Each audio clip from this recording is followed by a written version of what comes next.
What is the first work that comes to mind when I ask you about a kiss?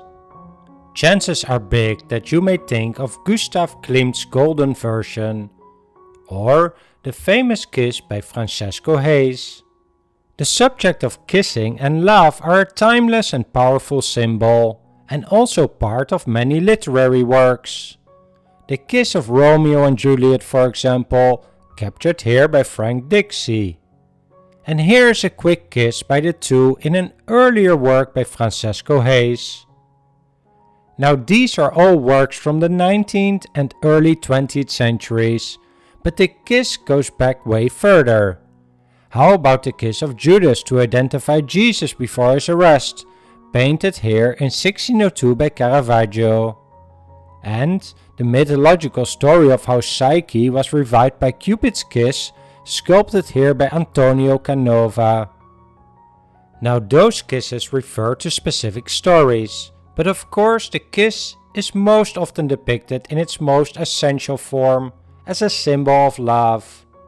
Like this stolen kiss by Jean-Honoré Fragonard, and this couple kissing through a fence, a symbol of forbidden love painted by Silvio Allison. Or these two women kissing each other, a late Rococo painting by Louis Leopold Bouilly. And later in the 19th century, with the rise of symbolism, some artists took it to a deeper level, like the work by Francesco Hayes we saw earlier. Here the faces of the people are largely hidden to create a powerful symbol of how the kiss unifies two people or parties. In this case, it was a symbol of the unification of Italy in the middle of the 19th century. And here is a famous statue by Auguste Rodin, showing two bodies intertwined while kissing. And before turning to the main subject of this video, the kiss by Gustav Klimt, this is perhaps the most complicated version of them all, entitled Kiss by the Window by Edvard Munch. A darker version with no clear sign of love, and some people actually interpret this as a symbol of struggle. How different from Munch's version is the bright version by Gustav Klimt. Two people tightly embracing each other while the man kisses the woman on her cheek. Now this work, measuring 180 by 180 centimeters or 6 by 6 feet, is very famous, and the bright colors and patterns as well as the abundance of gold may distract you from what is depicted here.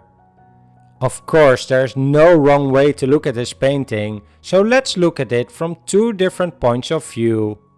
First, by looking at what we are seeing from a more objective point of view, and second, the aesthetic appeal of the painting.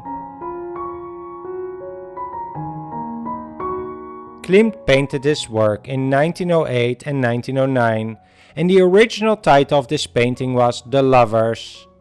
Let's have a closer look, starting at the bottom, where we see a colorful flowery patch ending near the feet of the woman who has knelt down. Are they at the edge of a cliff? Or is this just an illusion?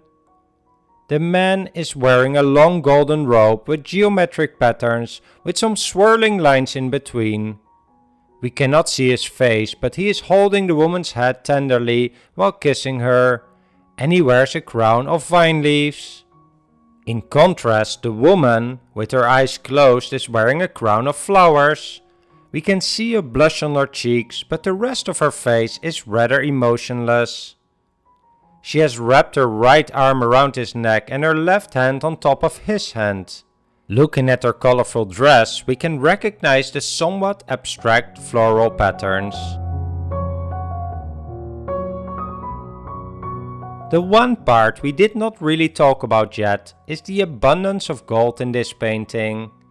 In fact, the painting contains gold leaf, gold paint, silver and platinum. Klimt was not unfamiliar with gold, as his father was a gold engraver, but it was only after traveling to Italy that he started to include gold in his paintings. In cities like Venice and Ravenna, he saw the Byzantine art that is filled with gold. and it was especially the combination of the mosaic patterns and the gold that appealed to him. The mosaics lacked some depth compared to modern painting, but they really enhanced the brilliance of the gold surrounding them. So he decided to incorporate gold and mosaic-like patterns into his own art, a phase better known as his golden period. Here is the first version of Judith from 1901, in the beginning of this golden period. And here are two works that combine the brilliant gold with the mosaic patterns.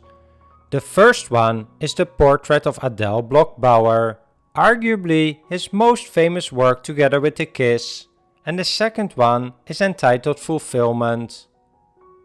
So, returning to The Kiss, there's gold leaf and gold paint present in abundance. It has both the effect of creating something magical with religious associations, and also the feeling of looking at something very precious due to the value of the materials used. It may evoke a divine feeling, as if this painting is the glorification of love, something eternal and infinite. And notice how not only their clothes are painted with gold and the background, but there's also a layer in between both which is also captured in a somewhat lighter shade of gold.